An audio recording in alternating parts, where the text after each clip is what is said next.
Hey, it's Berta J, and you're back in my kitchen with me today to make a video about teas, these different wonderful medicinal teas that I've been wanting to make for a long time.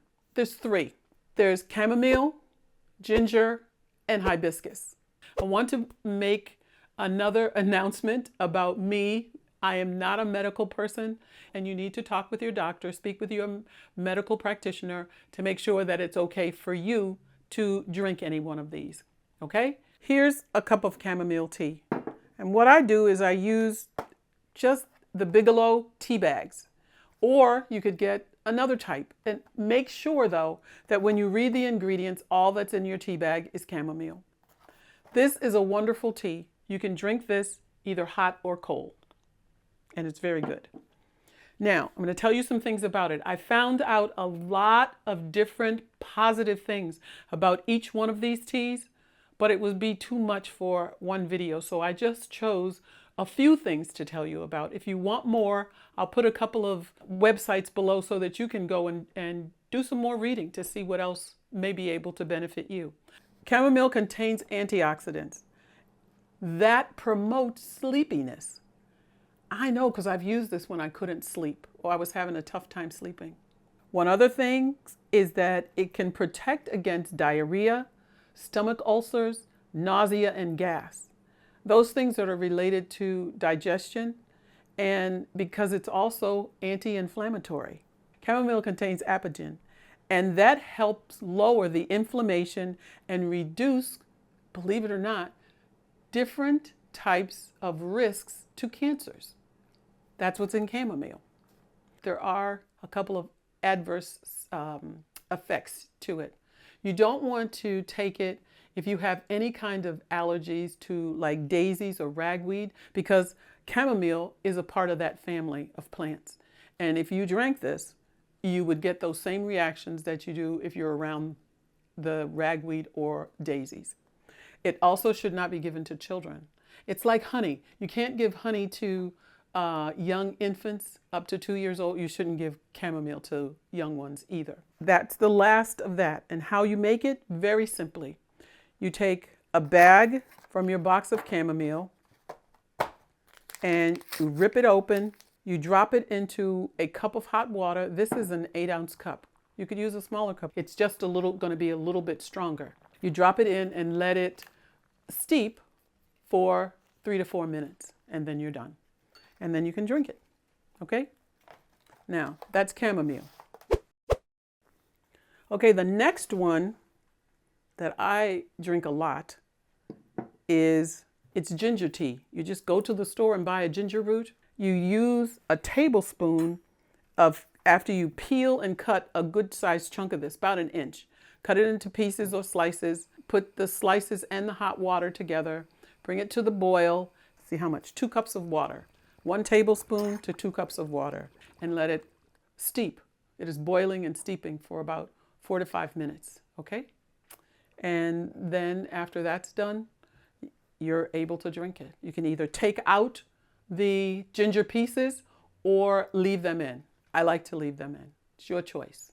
Okay? Now I'm going to tell you about it. Ginger is all three of these, I should tell you, all three of these teas are anti-inflammatory and they have antioxidant properties.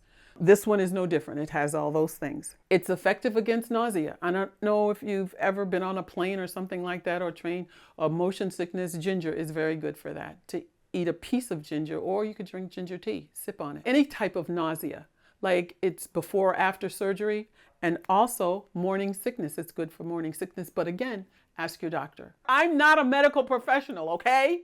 There are studies also that ginger is effective in reducing the symptoms of osteoarthritis, and especially osteoarthritis of the knees, okay?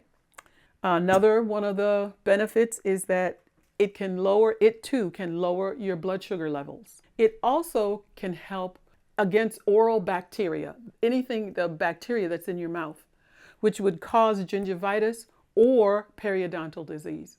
So if you drink this, I don't know, slush it around in your mouth and maybe drink it, as often as you can, once a day, twice a day. and it should help that too. So that's another benefit of drinking just a very natural tea made with water. That's all that's in it, is ginger and water. Okay, the last tea is hibiscus. Now, this one I drink a lot, and these are some of the things that it'll help with. This is about a 2-cup measure, and I have a tea ball, and I fill the tea ball up. It's about 1.5 tablespoons of leaves, and I'll show you the leaves. And I just take it and put it in the ball, and then drop the ball into a cup of hot water. This is about 12 ounces. And then let that steep again for about 5 minutes, and then you can drink it. I find that each one of these teas tastes really good with no sweetener.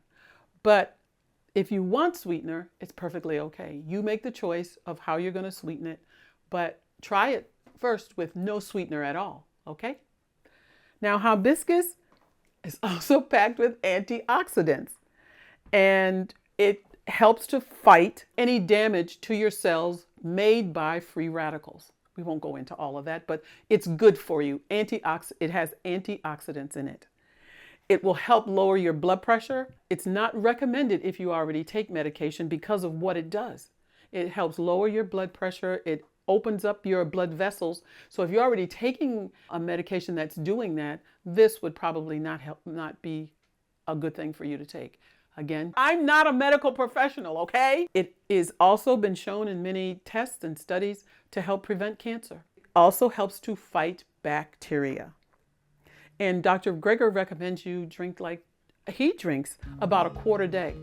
But I don't know, can you get in another quart of liquid for all the water that is recommended that we drink? I'd say 2 to 3 cups is probably fine. So this is hibiscus. And that is all that I have to say about all of these teas. I drink them because I enjoy them, and they're very, very good for you. They're good for me. Okay? That's the end. If you have any questions, you can put them in the comments below. You have any comments, you can put that below as well. And I will, as I said at the beginning, I will put a couple of websites so that you can read more information about each one of these. And also about antioxidants and inflammation and free radicals so that you can understand that. Okay, that's the end. So don't forget to subscribe, don't forget to click on the bell, and don't forget to leave some comments below. And I just want to tell you, I hope these will help you as much as I feel like they help me. They make me feel better, and it's easy to do. It's not like a medication you have to remember to take every day.